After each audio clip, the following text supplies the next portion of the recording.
Step 1. Install the inner knife and put it firmly.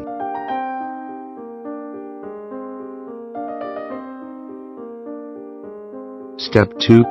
Install the outer knife, adjust the position of the golden washer, and tighten the screw in the lower left corner to fix the outer knife.